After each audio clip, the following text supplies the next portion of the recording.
You need to find her, because that's when Ephesians 2 was in the process of just getting started. You need to catch Sam Michael. She's the local person who runs an outreach out here in Vancouver. And so we tried so desperately. We didn't realize that in our search for her on the internet and everything, we were spelling her last name wrong. But needless to say, at the all-church picnic, we touched bases, and we have come to know her as a very dear friend, and we are going to have the honor of hearing her testimony this morning. So, with all due respect, let's give her a round of applause as we prepare this morning. Michael, like you're supposed to spell Michael, M-I-K-E-L. Mike with an L on the end of it. Yeah, I really was tickled when I did meet JR and Cassie, and I sell real estate about 90 hours a week. And so it's just like Mormonism is on my heart, but I just have never had the time to give to it that I would like to have. And I am so thrilled that JR and Cassie started Ephesians 2 in Clark County, because I feel like they're there, I can send people to them, I can talk to individual people, but there is somebody local, and they're working really hard, and they spend lots of hours and give lots and lots of time. I really appreciate that personally. I'm from Utah, so I'm the real thing. I was born and raised there. My grandparents were given, all of them, my grandparents, were given free passage to the United States from England if they would join the Mormon Church. So, my grandparents on my father's side, I never knew that they went to church. I don't know. I didn't know them really well. My grandparents were pretty old when I came along. My mother was the youngest of 11 children. My dad was one of 9 children.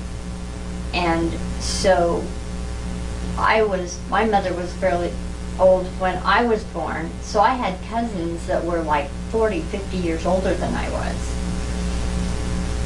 My mother's side of the family was pretty religious, and they were all teachers and bishops and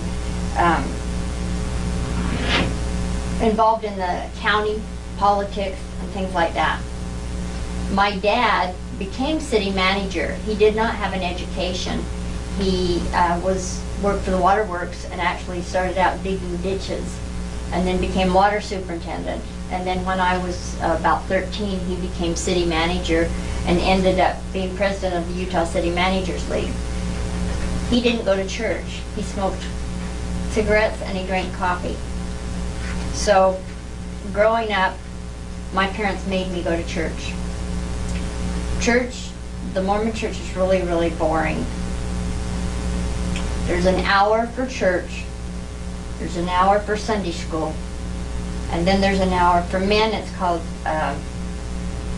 priesthood meeting, and for women it's Relief Society. And it's just tedious. And they don't have professional speakers. Very seldom would you have a speaker from out of town or anything like that. Your speakers will be perhaps a bishop, and these men are not trained to be speakers. They might be, we were always had to give 2.5-minute talks.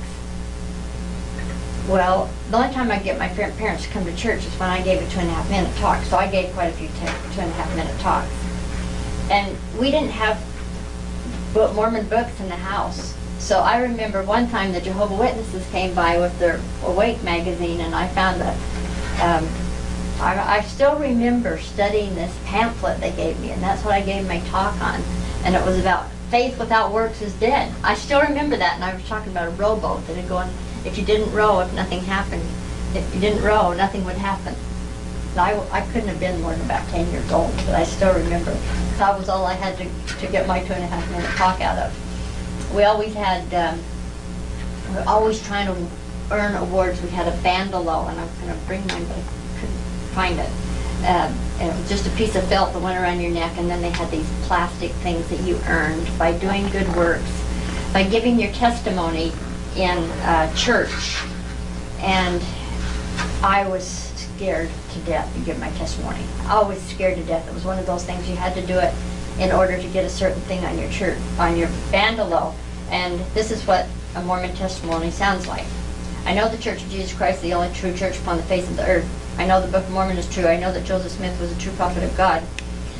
And I know that in my time, David O. McKay is a true prophet of God. And then you might add something about, I love my brothers and sisters.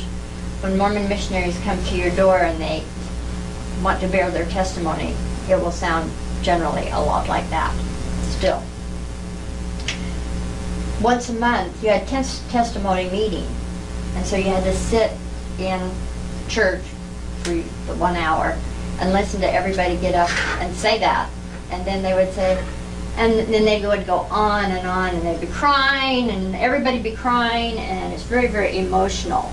And by the time you leave, you're drained because somebody's lost a baby, something has happened, and they know this, God has taken care of the family, and this happened, and the neighbor did this, and it's just like, in fact, in the ex-Mormon groups that get together in Salt Lake once a year, they have what they call Test-a-Monkey meeting, kind of a play on that. And although that sounds like it's funny, a lot of those people are really, really hurting.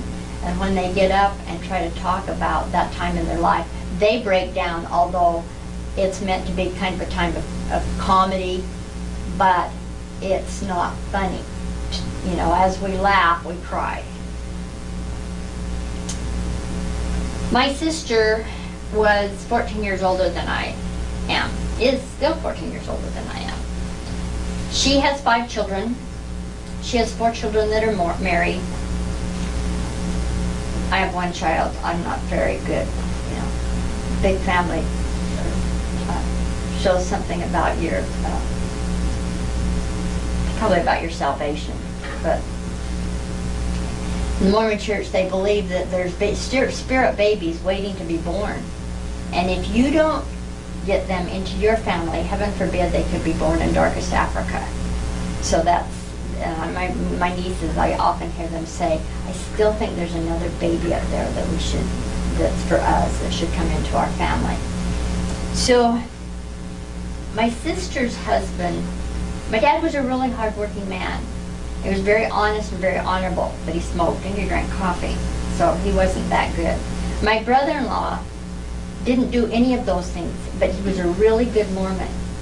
And my sister was a good Mormon and had these 5 kids. And I used to think, I can still remember laying on the table in the backyard looking at the sky and the trees thinking, okay, now, God, my brother-in-law's lazy. And my dad goes out and works all day, and then he goes out to this piece of land we had and raises, gets a garden in and takes it to my sister and family to eat. But my brother-in-law is going to go to the highest heaven. But my dad's, how's God grade? And I thought, okay, my dad shovels the sidewalks of the neighbors. And my dad helps my sister. But my brother-in-law doesn't do any of that. And so in my mind, I was always trying to figure out how God was going to grade this. You know, is it really, really fair that they would go to this highest heaven and my dad would go maybe just to a middle heaven? The other thing I don't know if have you gone over any picture of salvation? Briefly. In the Mormon Church, they believe that God was once a man and became a God, and that he had a grandfather and a grandmother and became a God. So, and of course they today believe that these Mormon men can become a God. So,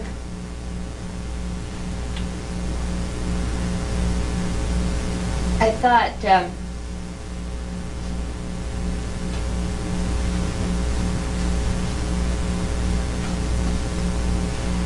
well, she had these 5 children. You know, you see this sign that says families are eternal. That's a Mormon sign. Families are forever, I'm sorry.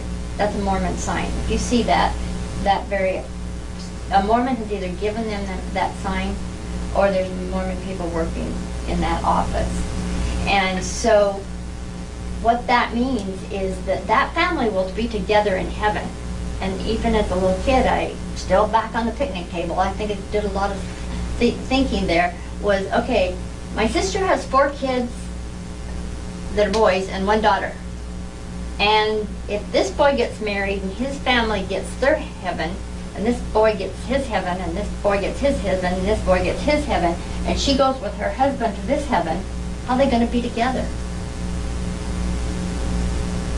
It's like, well, if she came and lived with my sister's group, well then his family wouldn't have his son. And these things just didn't make sense. But because I wasn't a real strong, active Mormon, I was active in that I went to church, I always just felt like, well, I don't understand. And I was bright, I excelled in school, but I didn't get this Mormon thing. I just wasn't good enough. And you're never good enough. And your parents aren't good enough. And they always make you feel like your parents aren't good enough. My dad's name was Buell, and I can still remember my girlfriend's dad saying, when are you going to get Buell to church? And so I was always kind of embarrassed about my dad, and here he was just an awesome man, which is really sad to me today. When I finally got married to a non-Mormon, and I got a divorce after I had my daughter, and she was about a year. Got a divorce, and of course I knew it was because I hadn't been a faithful Mormon. I hired a Mormon nanny, and when my daughter was 2 years old, she's 35, so you can tell that's a long time ago. I put her, needed some place that would take her long hours, and I put her at First Church of God in their daycare, because they would keep her from 6 o'clock in the morning till 6 o'clock at night, poor child. But that was the first time that I had seen people that I thought were as nice as the Mormons. Those women in that daycare were really nice. I hired a Mormon nanny when she was 5. She was still she was in kindergarten, and the Mormon nanny lived with me and took care of her. She'd take my daughter to church. My daughter hated going to church with her. I'd go to church part of the time. There were 2 single women in the ward. I was the only one with a child, single adult women. The other gal got married. You know where that left me? It makes you feel awful. I finally met Scott. My daughter's name is Tony. I met Scott when Tony was 7. At First Church of God, they had invited, because Tony was in the preschool, they had invited her to be in the little place. She wanted me to come to church on Easter, and I had never been in a Christian church because they had something for mommies. Okay, I went to church. I ended up at the altar sobbing. People were up there praying with me. I had no idea what was happening. And I'm really slow, but it didn't catch on. I was afraid to go back because it was so emotional. I can't go back to this church. It's just too hard. But I did go with her occasionally. When she was about 6, she was in the Singing Christmas Tree, where some of you may have gone to. When I met Scott, I wanted him to go to the Singing Christmas Tree, and he didn't want to go. And the next year, I convinced him to go. We went, we got there the last night. The parking lot was full. The next year we went. The next year he was in the Singing Christmas Tree. The next year he had a solo. By then Tony's 13, so you can see I'm really, really slow. We were attending First Church of God because Scott wouldn't go to the Mormon church. I just tell everybody I'm Mormon. They probably thought I was, I don't know what they thought. I went there 4 years as a Mormon, not getting it. So he said, well, this woman's not real bright. But they are saying, the pastor was saying the same words that I was hearing growing up. And I figured, well, God would rather me be in a church than not go to church. And these people are really nice. And they really loved me by then, you know, we were pretty well connected. But I kept having people say things to me. Now, wasn't that hard growing up in the Mormon church? And I'd say, no. And I can remember going out, walking across the parking lot one time, and this great big guy comes along, a friend, says, Sam, can I ask you a question? And I said, sure. He says, how do those people who seem so bright believe things like that? Of course, I'm about, it's like, I am one of those who believe that.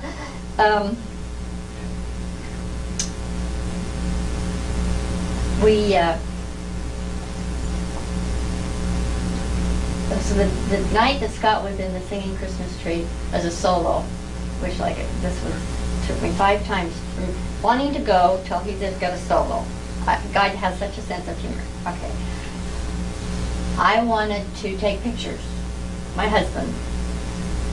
So I told my friend, let's go really, really early and we can just sit and talk or something. And until it starts, and that's the way we can get on the front row. We got there so early, nobody was in there. So I took her and I said, let's go, I'll show you where the church library is.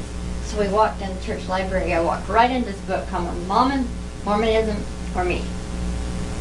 Mama, Mormonism and Me by Thelma Granny Gear. And I was angry because I had been taught my whole life that the Mormons picked, the other churches picked on the Mormon church, and here was more proof. And here were these people I really, really liked, and the pastor I had really grown to care for. And this book was in their library. I was so mad I checked it out. I knew I wasn't supposed to read anything against the church, but I was angry. So here I was, 40, not 40, but yeah, 40.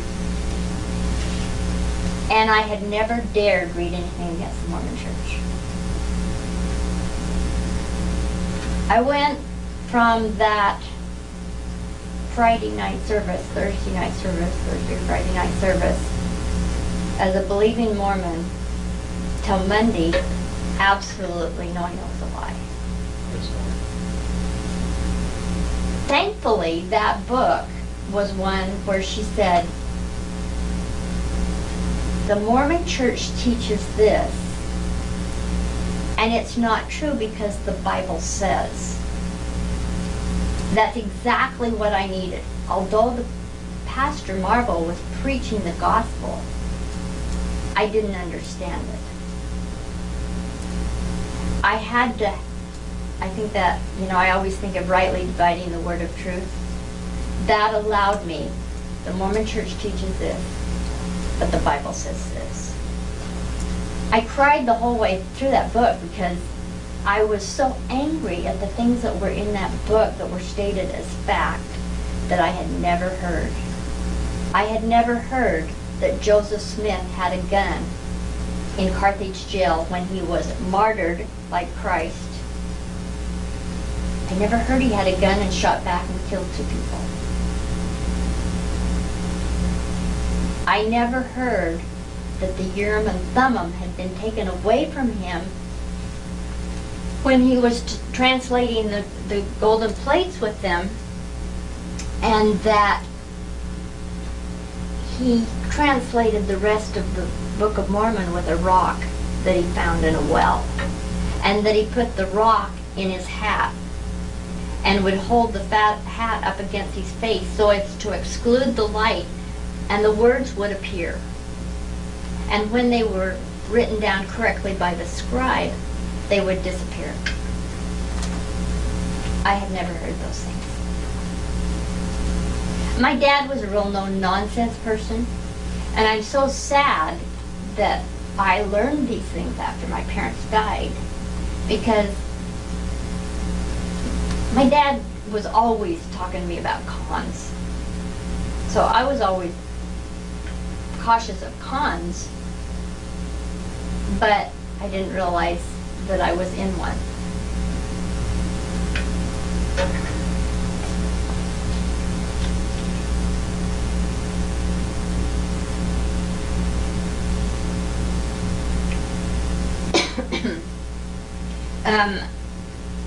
When I found that book in the library, excuse me, before I I went in, I made an appointment. Excuse me. I made an appointment as soon as I saw that book, before I read it, to meet with the pastor, because I was going to tell him what I thought. But by the time I had the appointment on Monday, I had read the book. So I had a totally different attitude. And he said, I don't know a lot about Mormonism, but I can give you a book that has been given to me. And he gave me Mormonism, Shadow or Reality. That book is that thick, it's this big, the margins are that big, and the words are tiny. And I devoured that book. And it was just redundant in the truth that this was true, this was true, this was true, this was true. Gerald and Sandra Tanner had written that book years ago. I had heard of Gerald and Sandra Tanner when I was a little kid. I thought Sandra Tanner was this tall, blonde woman with black horn-rimmed glasses. Sandra Tanner is kind of fluffy and just like everybody's Aunt Matilda. She's just a dear, dear woman in Salt Lake. And her husband is no longer living, but she's still very active in the ex-Mormon community as a committed Christian, and is often on TV and in a lot of movies about Mormonism.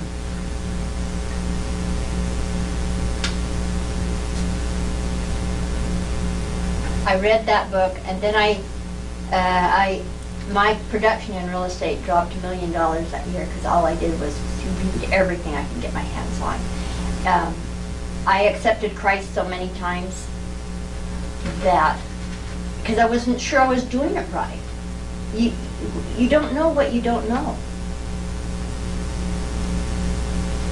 The peace that I have is one of the ways that I personally understand that the church is true. I was never comfortable with the Mormon church, but I knew it was the only true church. I was very thankful to be white, Mormon, and American. And this is going to be real interesting with Romney. I'm not into the politics things, but it's just going to be interesting just as what's going to happen now, whether he is elected or not. It's going to be interesting because Mormonism is on everybody's on the front page. They can't help but see it. And there's a lot of things that have not been said about Mormonism that is going to come out in this. And I know one of the concerns the Mormon Church has is, well, how's this going to go? How's this going to go for the Mormons? It'll be real interesting.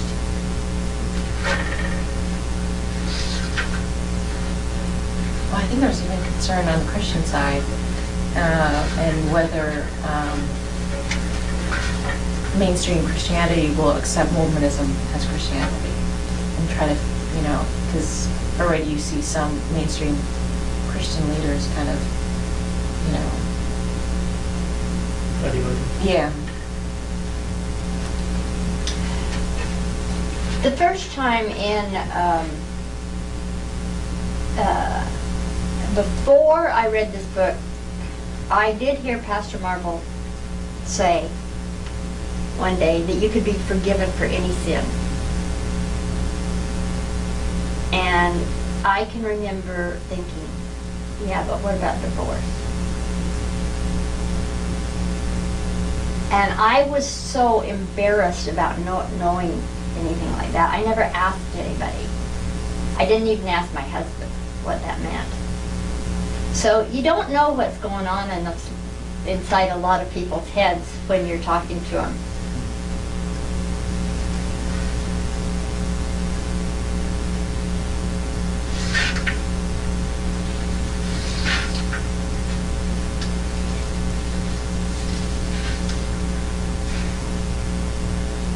Mormons, I can listen with Mormon ears. I'm real sensitive to that. I know I can listen as a Mormon, and I know when I would be offended. I think that's one of the advantages someone who has been Mormon has, is that you know what it was like. It's wonderful growing up. I have a huge, although I only have one sister, I have hundreds of cousins.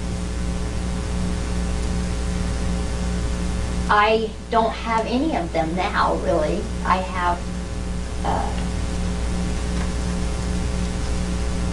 I have to tell you a cute story. I was at a family reunion. My daughter was about 13, and I was still Mormon, but attending First Church of God. Well, I had this cousin growing up, and she's 5 years older than I was. Just darling, rodeo queen, cute as button, just a doll. She came up to me during the family reunion and she said, I heard you don't go to the Mormon church anymore. Is that true? And I said, well, yeah. And she said, well, don't you believe it anymore? And I thought, I'm not going to talk to this Miss Goody Two Shoes about this. And I said, oh, I don't know. And I turned and walked away. And then it wasn't long after that I read this book. And then I got thinking, oh, wonder what she meant by that. So I called my sister and I said, do you know where Eunice lives? Oh, she's in Montana someplace. I spent about 3 months trying to find Eunice. Finally found her. I didn't dare ask. I didn't have any connections because I'm so far removed. My family's all Utah, Wyoming, California, Montana. And I finally called her and I said, I have a question. Do you still belong to the Mormon church? She said, no, we left 25 years ago. And she had converted her husband. He was a school teacher. One of the other school teachers had asked him to read No Man Knows My History. She had read it, and they had both left. Her brother, I went to college, Utah State, with her brother, and he was just a couple of years older than I was. We got to be pretty close, and I didn't know where he was, but he was in Colorado on a sheep camp in one of those sheep wagons. No electricity, no telephone, no television. He had his Bible, his Book of Mormon, and his Doctrine and Covenants, his Pearl of Great Price. And he read himself out of the Mormon church. He studied the Doctrine and Covenants without any help whatsoever. The other sister that's my age is married to the bishop and has 9 children. One day, there was a couple speaking out at the Laurelwood Baptist Church, and I was had just coming out of Mormonism. So I talked my husband into going out there, and it was Dennis and Ronnie Higley. And I'm sitting there listening, they're talking about, Rowney was raised in Finland, and Dennis went on a mission to Finland. And that's how Rowney became a Mormon. Rowney came home, married him, they adopted 3 daughters from Finland, and I didn't know anything about them. But they're telling their story, and they're telling their story about they went to their neighbor's house, Max and Pat. Max was our mailman, Pat was his wife. Coincidence. I thought these people were from Salt Lake. I went to our neighbor's house and I went in to use the bathroom, and there was this book in there called, I don't know what it was called, but there was this book in there about Mormonism, against Mormonism. And I took it out and I showed it to Max and Pat, and I said, what's this? And Max, who was always this big, tall, good-looking guy I thought was so cool, Max said, oh, that's not what you think. He said there was this article in the Salt Lake Tribune. It said, order this book, Strengthen Your Testimony. And I ordered the book, and that's what came. And she said, can I take it home and read it? Now, Rowney had come to the United States and had gotten a job working for the Mormon church, translating the temple ceremony into the Finnish language. So she worked right in the office building. She had access to the 12 apostles. And she had to translate the temple ceremony and some of their other books, and she was also translating like the Book of Mormon and that. The more she studied, the more scared she got. And so then they moved to my hometown, which was Vernal, Utah. It's right on the Colorado border. Dinosaur land, if you've ever been through there. And she took this book home, and started reading it. Well, she and Dennis weren't getting along too well because of her reading this. And she said that he would get up and get the girls off to school, and on Sunday she would stay in bed until he got them off to church, and she would get up, and she says we weren't speaking. And so finally she said she took off and she went to Salt Lake and she bought all these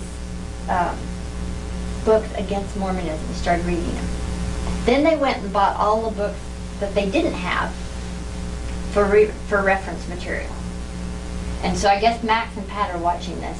Anyway, she's telling this story, and then she says, and then she starts talking about Karen and Jean. And I'm thinking, Karen and Jean, those are our neighbors, and that's Max's cousin. This really is a coincidence. So come to find out, they were from my hometown. They were in my hometown. He was on the city council with my dad, and so we had a lot of good things to talk about. But they sat, she said that Max and Pat probably watched through the windows all night long as they were determining. She said at 2 o'clock in the morning, we knew that Mormonism was a lie. They got up in the Mormon church in testimony meeting and read their testimony and told why they were leaving the Mormon church, and they got up and walked out. They were excommunicated. They owned a real estate business, a furniture store, and a gift shop in Vernal. The church was told not to patronize their stores. They lost everything and had to leave town. Thankfully, she is a real estate agent just outside of Salt Lake today, so I have a perfect place to refer people to. And I called her one day and I said, okay, this family has 5 acres, they have 4 kids, they have a 5-bedroom house, they'd like something like that. And she said, no, they don't. I said, why? She says, because you'd be down by Point of the Mountain, and that's where all the polygamists live. I said, okay, well, you just tell them where they want to live. So, I have studied most things about Mormonism, and there's a lot of things that I probably still don't know. I believe that anyone who has children should do some research on cult mind behavior, and they should teach their children and their families about that, because if it's not Mormonism that comes along, or Jehovah's Witness, it'll be something else. And if they understand how to discern what the marks of a cult are. When somebody says, I am the only true anything. When they say, don't study again. Don't study anything. Don't read anything outside. We were always taught that the first step toward apostasy was questioning the prophet. And so, for me, who I wasn't a good Mormon, I went through seminary. I took seminary in college. That's not seminary like a pastor does. That means an hour a day. But that doesn't mean I knew a lot about the Mormon Church. What you know about the Mormon Church is so surface. They have no depth in the knowledge of the Bible. I think one of the best things you can do is get them in a good Bible study. But that still doesn't mean they'll understand it. My very first customers started praying for me 35 years ago. The woman tried to get me to go to a Bible study. I wasn't interested. Then about 5 years later, another customer tried to get me to go to a Bible study. Okay, no. About 5 years later, another customer sent me an invitation to Bible study. It was Bible Study Fellowship. They were all trying to get me to go to the same Bible study, just over a period of 10 years. They were all there. The first person was there tending the children. The second person was there in her 5th year. And the one that invited me was also in her 5th year. So I was still Mormon when I took Bible Study Fellowship, Book of John. But even then, I didn't pick up what was wrong with Mormonism. The best advice I could give as far as the Mormon family is invite them. You might not be able to invite them to church, but invite them to things that your church is doing. If they'll come to church, that's great. But their church is so boring that they will very often be amazed at some of the things that you do. They're amazed at your heart. Do you have any questions?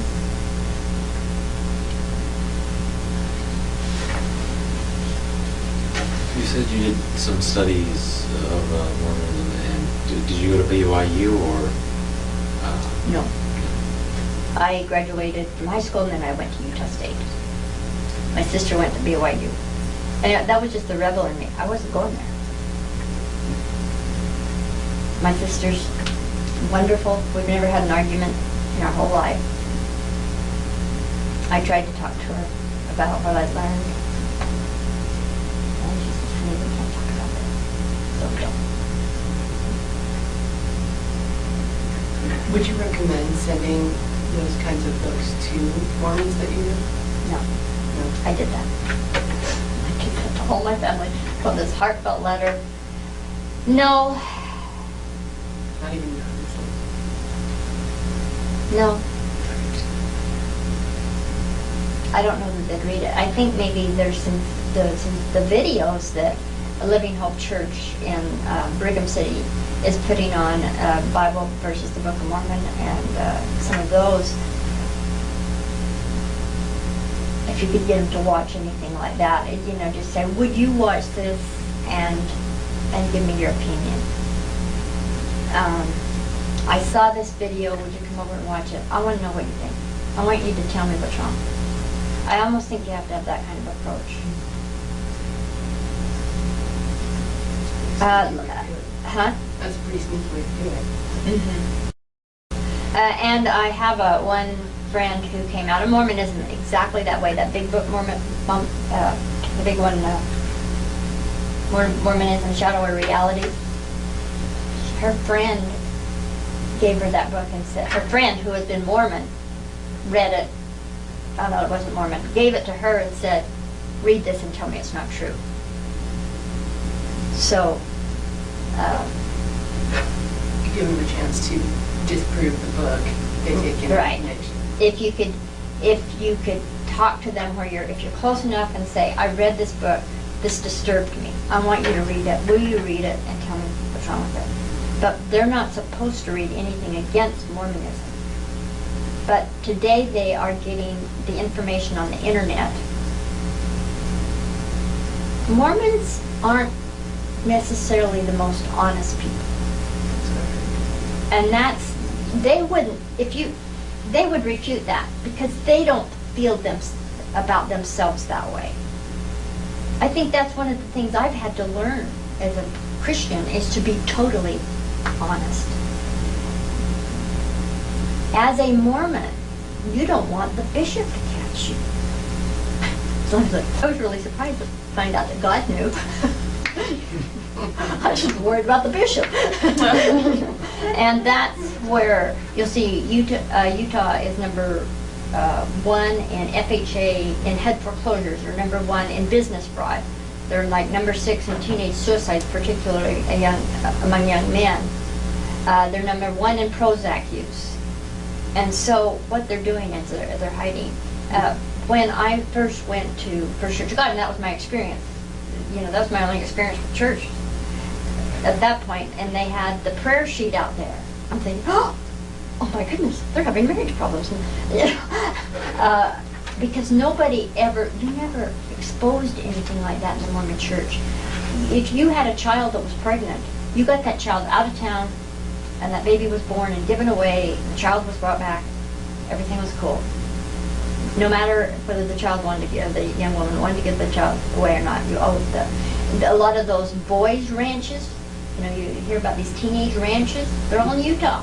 And that's why. They're getting those kids out, giving them some tough love, sending them back into their homes. So, but you never did anything, don't ever do anything to embarrass the church.